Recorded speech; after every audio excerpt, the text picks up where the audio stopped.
Welcome to Intellinsights. It is July 22nd. Last week, part 2 of the National Food Strategy called The Plan was published.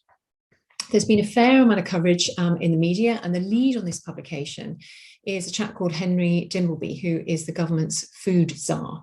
He did a live presentation yesterday, and I didn't catch all of it, but there's a piece of the puzzle that doesn't seem to be getting the airtime that I think it deserves. And in fact, it came up on the Impetus Hub on Monday. And it was the subject of discussion, and it was certainly a passionate one. Food choices, obesity, socioeconomic groups, biodiversity, a need for significant and radical shift, all of that brings a rather culturally sensitive food for discussion, no pun intended, to the fore in terms of discussion. Those of you who have already perhaps read the report or seen a lot of coverage, you'll probably draw the same conclusions that the media response has been pretty predictable. The naysayers have been focusing in on criticisms of nanny state approach, that tax and sugar and salt will affect the poorest in society, and they pour a lot of scorn on the idea of social prescriptions for fruit and vegetables. In fact, there was one broadcaster that I was listening to who hadn't even heard of that social prescribing even existed. The report is 256 pages long. It's got 14 recommendations that all stem from 4 key objectives. Those objectives are, number 1, escape the junk food cycle. Number 2, reduce diet-related inequality. Number 3, make the best use of land. And 4, create a long-term shift in food culture. Now, the one thing that is not being made enough of is how overweight and obesity has direct correlation to high death rates from COVID. With that in mind, I want to share with you the facts relative to overweight, obesity, and COVID-19 deaths, because it's pretty startling. There was an excellent article in the British Medical Journal, usually called the BMJ, in March this year. And these are the facts as they narrate them. COVID-19 deaths are 10 times higher in countries where more than half of the adult population is classified as overweight.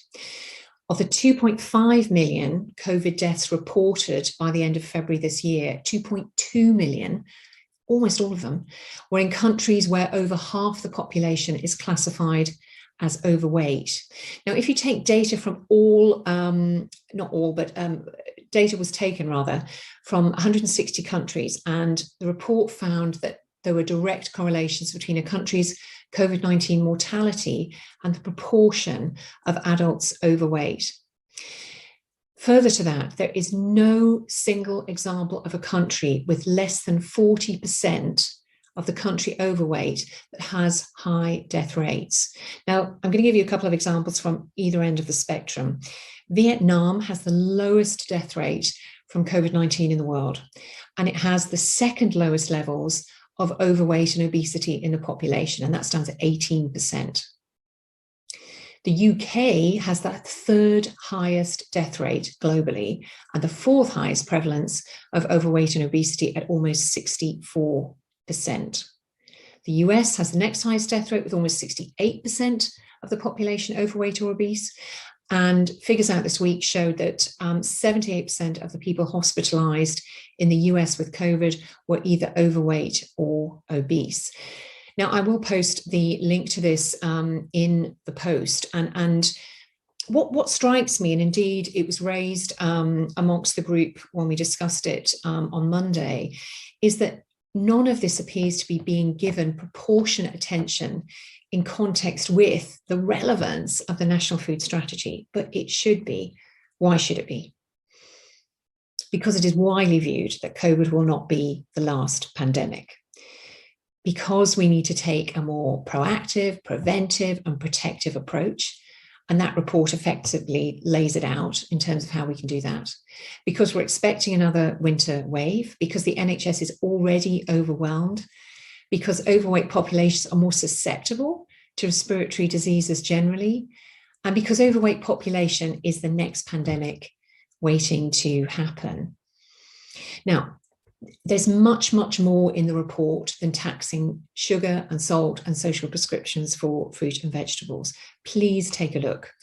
To date, no single organisation, collaboration, branding message or tactic has managed to significantly influence what is still an exploding situation around overweight and obesity and around life expectancy, and under the umbrella of COVID, it gives a whole other perspective. Please don't be swayed by the politically biased reporting that we're seeing. Read the report, examine the facts. I gave you a few, but the strategy is packed with a whole lot more. Or better still, actually, join the IMTAS Hub to discuss this and other issues of the day that will become the foundations for the future of wellbeing culture. Thanks for listening, and we'll see you next week. Bye-bye.